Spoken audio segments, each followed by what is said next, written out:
Good morning. Well, I know this is about prostate cancer, but it's also about living your life. I'm getting surgery in about 6 days. I just want to do a little video.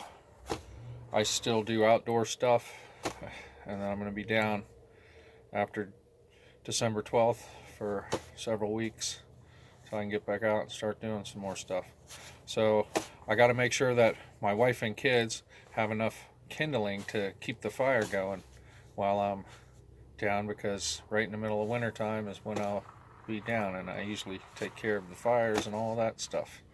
So I've got 3 of these here already full of really small pieces.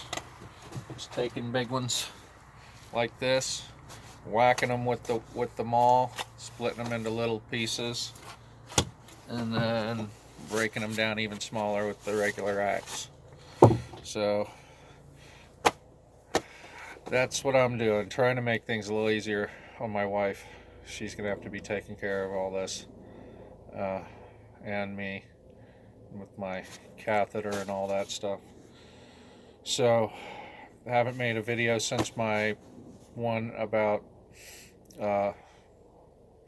I made a follow-up, my appointment, my pre-operative appointment. It took like 4 hours. It was informative as well as, pretty scary stuff, especially the whole catheter stuff. And so, yeah.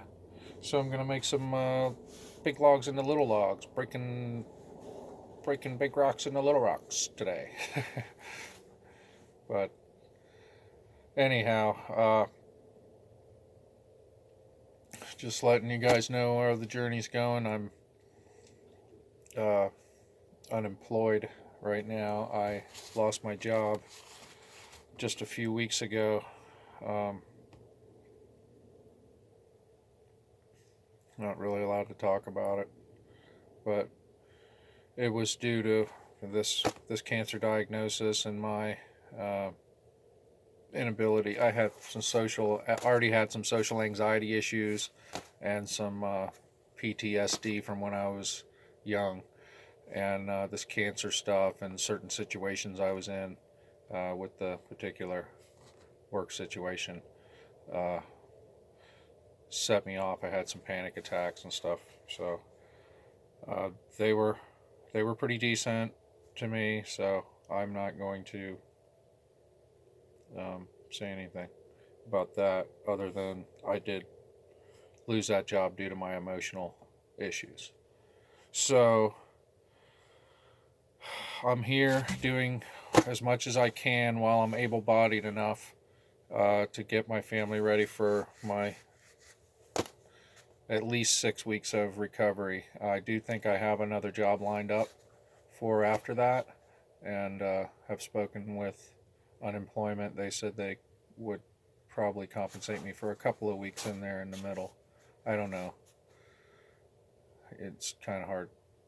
You have to be able-bodied, so I gotta wait till after. So it's a lot of stuff to deal with while you're trying to heal. So anyway, my suggestion for those of you going through this cancer and then going for all kinds of different, doing research, do your due diligence and all that, but don't put too much on your spouse. I did that in the beginning, and it was really hard on her. It's still really hard on her right now. The logistics of having kids and having to work around, having to take a week of vacation time for taking care of me, stuff like that. Really, really tough on relationship, and especially if you're already, 26 years with the same person, and it's rough. But I they're gonna be here for me. I just got to make sure I have things ready for them, and that's what I'm doing today, and that's what this video is about. And those of you with prostate cancer, intermediate Gleason 7, or even those with, worse, or even on active surveillance, if these videos help you in any way, uh, I hope so. It's helping me to be able to document my some of my feelings and some of my experiences along the way to pass on. So at my appointment the other day, and for instance, I learned about caring for the catheter and stuff like that. Um, you just gotta make sure that you keep everything clean, and they'll explain it to you when you go to your preoperative appointment very thoroughly. It was a good 35-40 minutes of, this is how you do this, questions and answers, and it was very thorough. um, but it's still very important. So uh, take care with those things. Do your due diligence. If I'm 56 and I'm in fairly decent shape, so that's why surgery is the way for me with this particular cancer, and not high dose radiation treatment, because I already have some urinary issues, especially with starting, and so they said that this radiation would actually maybe make those worse. So um, all of the radiation specialists I talked to said that surgery was the best bet for me. But if you're an older guy, if you're over 65, even over 70, uh, you may want to explore the high dose radiation option, where they do the combination therapy of uh, the high dose brachytherapy, then gold implants to markers. So, and then you do 5 weeks of external beam instead of the traditional 9 weeks.